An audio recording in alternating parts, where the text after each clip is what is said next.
6 su Radio 1. Allora, la prima curva, il primo tornante del nostro viaggio insieme oggi, ve l'abbiamo anticipato, lo facciamo e lo percorriamo occupandoci di allergie, un fenomeno in forte crescita che si colloca un po' a metà strada fra stili di vita non corretti e fattori che sono sia ambientali che ereditari. Io saluto subito il nostro ospite, che è Antonella Muraro, responsabile del centro di specializzazione della Regione Veneto per le allergie alimentari presso l'azienda ospedaliera Università di Padova. Buongiorno e benvenuta. Buongiorno a tutti. Allora, professoressa, le confesso che quello che mi ha colpito, che ci ha colpito quando abbiamo pensato di lavorare su questo tema, era il titolo di un pezzo della stampa in cui lei veniva citata. È un titolo che è certamente una semplificazione rispetto poi alla complessità della materia, però è sicuramente un titolo che ci dice qualcosa.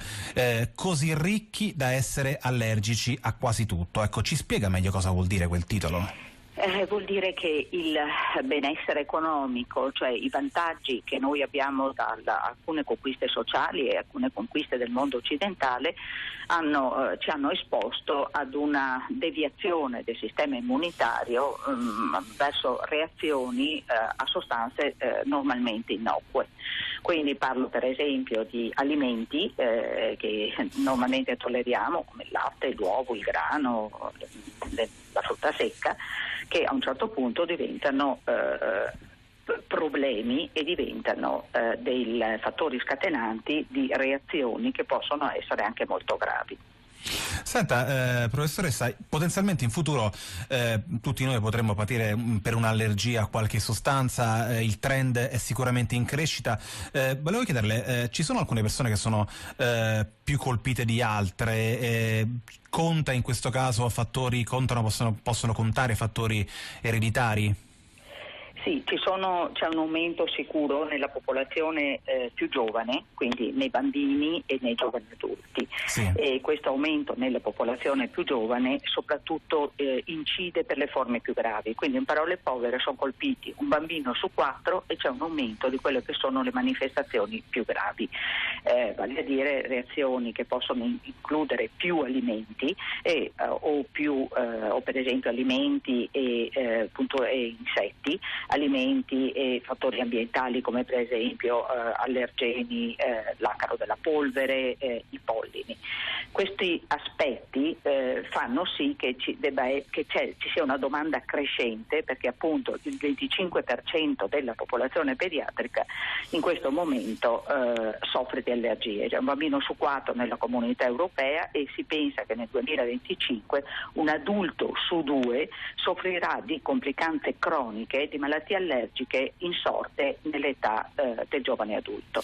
Quindi questo è un problema da un punto di vista di salute pubblica che sta diventando sempre più incombente. Certamente, peraltro ci sono anche molti falsi miti intorno al tema delle allergie. Si dice che un terzo della popolazione italiana crede di essere allergico a qualcosa, poi in verità è soltanto il 4% quando si effettua un iter diagnostico corretto a risultare allergico. Ecco, in questo senso lei dice che l'autodiagnosi da questo punto di vista è sempre sbagliata, perché ci impedisce di intervenire di fronte a casi di allergia poi reali e magari anche gravi. Sì, penalizza i pazienti veramente allergici, che vengono banalizzati in un contesto di persone che non hanno il problema allergico effettivo, e soprattutto penalizza anche l'accesso ad una diagnosi precoce anche di altre malattie. Faccio un esempio: sì. Un paziente che crede di essere allergico può avere in realtà un'altra malattia che viene non diagnosticata o viene diagnosticata con molto ritardo, riuscendo a prevenire quelli che sono i problemi di un'altra malattia. Sempre parlando degli alimenti, espone a carenze nutrizionali che possono essere problematiche. Noi stiamo vedendo casi di malnutrizione da diete fai da te che sono perfettamente incredibili e richiamano la malnutrizione dell'Africa centrale in una popolazione del XXI secolo. Questo può essere negli adulti, ma soprattutto anche nei bambini. Allora, professoressa, ci arrivano diversi messaggi relativi a questo tema. Franca da Roma ci scrive: qual è la differenza fra allergia e intolleranza? Guardi, l'allergia è una reazione del sistema immunitario verso una proteina dell'ambiente e coinvolge il sistema immunitario, mentre l'intolleranza è costituita da problemi completamente diversi dovuti o a una carenza enzimatica o a un avvelenamento. Sono reazioni avverse ad alimenti che non coinvolgono il sistema immunitario, quindi carenza enzimatica, l'intolleranza al lattosio. Faccio un esempio: l'intolleranza al lattosio è una reazione dovuta ad una mancanza di un enzima, verso lo zucchero del latte. L'allergia alle proteine del latte vaccino è una reazione del sistema immunitario verso le proteine del latte vaccino.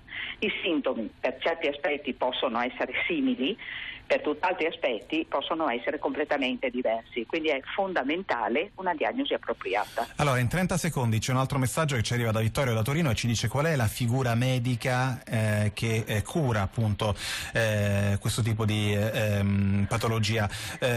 Ci dice perché in Italia può essere esercitata da chiunque invece che ristretta ai soli specialisti, è così?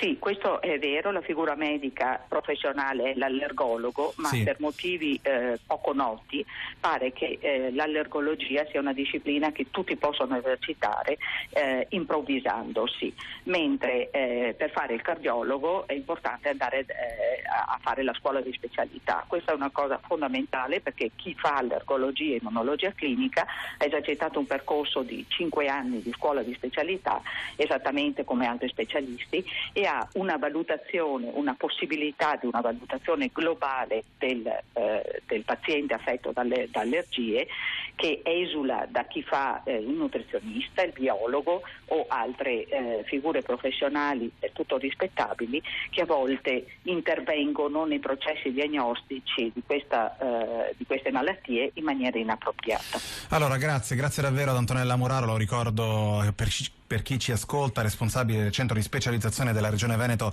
per le allergie alimentari. Grazie per essere stata con noi. Grazie a lei. Grazie ancora. Buona giornata. Alle 6:17. 6 su Radio 1. Allora, la prima curva, il primo tornante del nostro viaggio insieme oggi